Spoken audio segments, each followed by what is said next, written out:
Today we're going to talk about the exercises that you need for beginner novice obedience, which is the first level that AKC offers for obedience. Before we get into actually demonstrating the exercise, I just want to talk about some of the commands that your dog will actually need to know for them to be able to do the beginner novice class. Chase. So the first one is easy. It's sit. Next one, down, stay. There will be a recall. That would be chase, come. And then a finish, which is getting them back into heel position. Finish. And last but not least, they'll need to know the heel command. Chase, heel.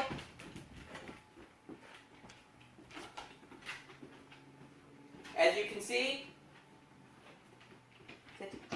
good boy. As you can see, heel position is a position around my body that he knows to stay in while I'm moving. Chase, heel.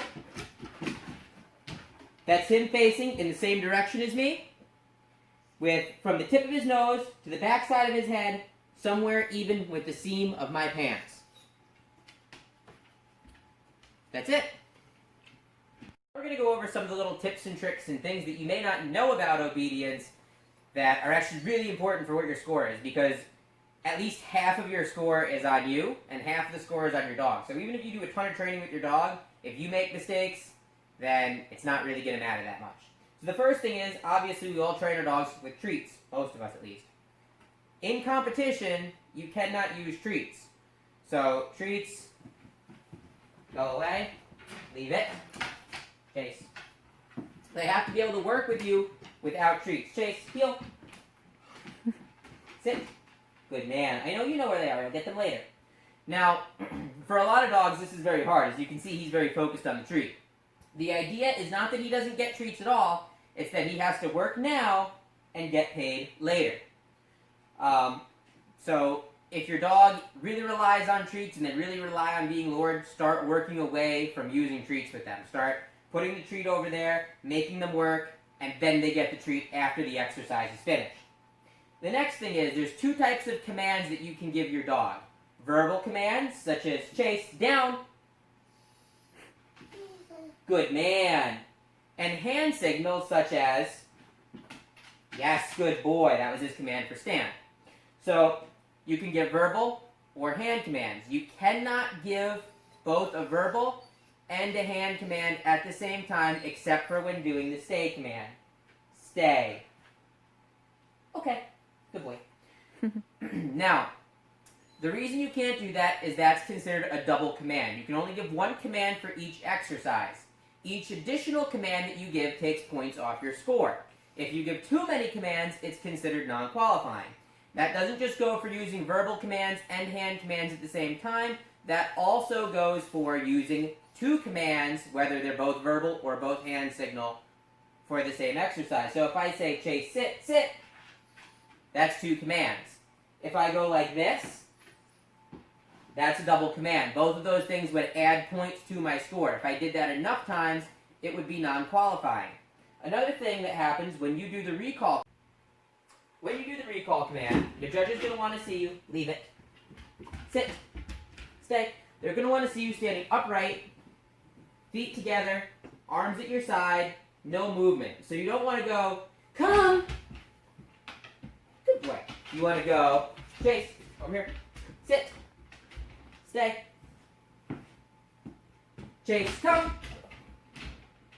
Yes, good boy. So, again, feet, normal distance apart, arms at your sides, one command. Don't clap, don't kneel over, don't bring your hands together in front of you. All of those things will be considered extra commands. Chase, heel. Same thing goes for heeling.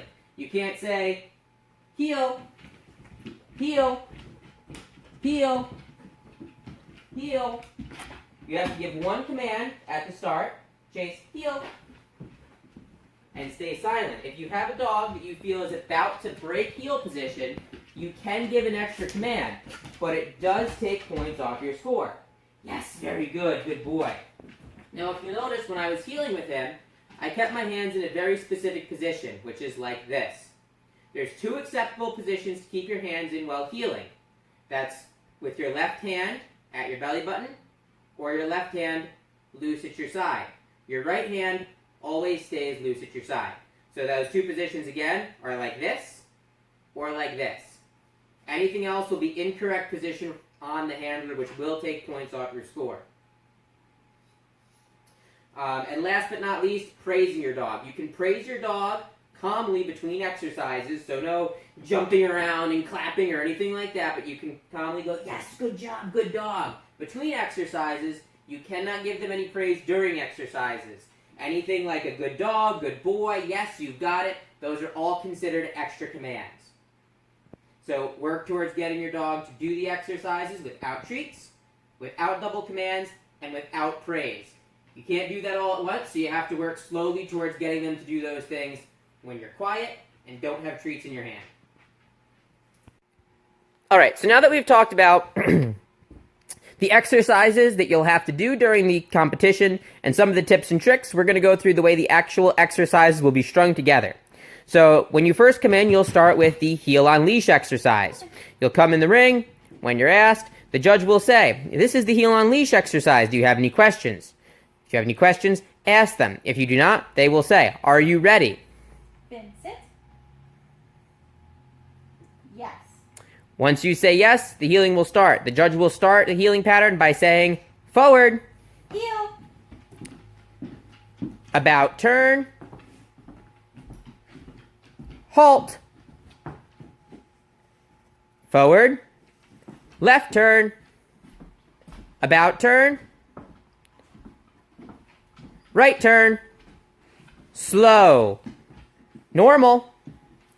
About turn. Fast. Normal. About turn. Halt. Exercise finished. So, a left turn is a 90-degree turn to your left. A right turn is a 90-degree turn to your right. About turn is a 180-degree turn to your right with your dog on the outside. Each time the judge says halt, you will stop and your dog will stop and sit. With fast and slow, those are pace changes, and the judge is looking for an obvious change in pace, which means that if your normal heeling is very brisk, your fast pace will have to be at a run. If your normal pace for heeling is at a crawl, then or is very slow, then your slow pace will have to be at a crawl. So keep in mind you're going to need 3 paces of heeling with obvious changes. Every pace, every dog and every person has a different pace, so figure out what works best for you and your dog across all 3 paces. The next exercise is going to be the figure 8 exercise. Normally your figure 8 poles will be people, but we just have poles here. Now, when you come up for the figure 8 exercise, the judge will say, this is the figure 8 exercise. You may go in either direction. Are you ready? Yes. Forward. Heel. And a figure 8 is exactly what it sounds like. It is a figure 8 around your poles. The judge will ask you to halt. They usually ask you to halt in the middle of the figure 8 where you would do your crossover, but it's not a rule. They can ask you to halt anywhere. Forward. Yeah. What you're looking for on the figure 8 is your dog keeps in heel position when they're on the inside, because they have to slow down to match your pace, and they speed up as you go to the outside, or as they go to the outside to match your pace. Halt. Exercise finished. Yay! The judge is looking for you to maintain an even pace throughout the exercise, and your dog changes pace, whether they're going on the inside or the outside of the turn. Too exciting.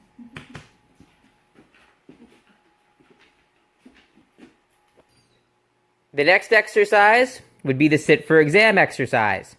During the sit for exam exercise, the judge will say, this is the sit for exam. Are you ready? Yes. Sit your dog. Sit. Leave your dog. Stay. You'll come about 6 feet away from them. The judge will come up, pat your dog's head, and down his back. The judge will come behind your dog and say, return to your dog.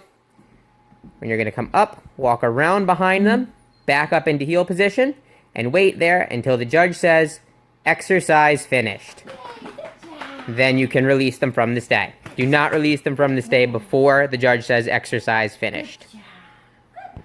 Exercise will be the recall exercise. So the judge will ask, are you ready? Fit. Sit your dog. Sit. The recall always starts from the sitting position. The judge will say, leave your dog. Stay. You'll go to the other side of the ring or wherever the judge has marked for you.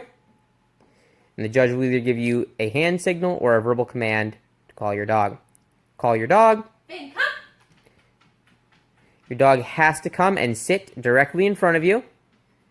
Finn's a little off there. Finn, sit. Just going to correct him real quick. Here, Finn. Front. Would you like to read? This would be ideal. Finn, sit. Good. Then the judge will say, finish your dog. Finish. Exercise finished. Yay, good job. And then the final exercise is the sit-stay exercise. Now, it could be down. I'm not sure if it's a sit-stay only. I think it might be a sit or down at the judge's discretion. So this will be the stay exercise. Are you ready? Yes. Sit your dog. Sit. Leave your dog. Stay. Now, our workspace isn't quite as big as a regular ring that you'll be competing in. But normally, you'll leave your dog, and you'll walk out to the edge of your ring gating, all the way to one corner, down to the next corner, and around the whole perimeter of the ring, before coming back up, turning at a 90-degree angle to face your dog once you're directly in front of them, and then up alongside of them, around behind them, and back up into heel position, much in the same way you return to your dog for the sit for exam. Once you're back in heel position, the judge will say, exercise finished, Yay! Good job. and you'll be done.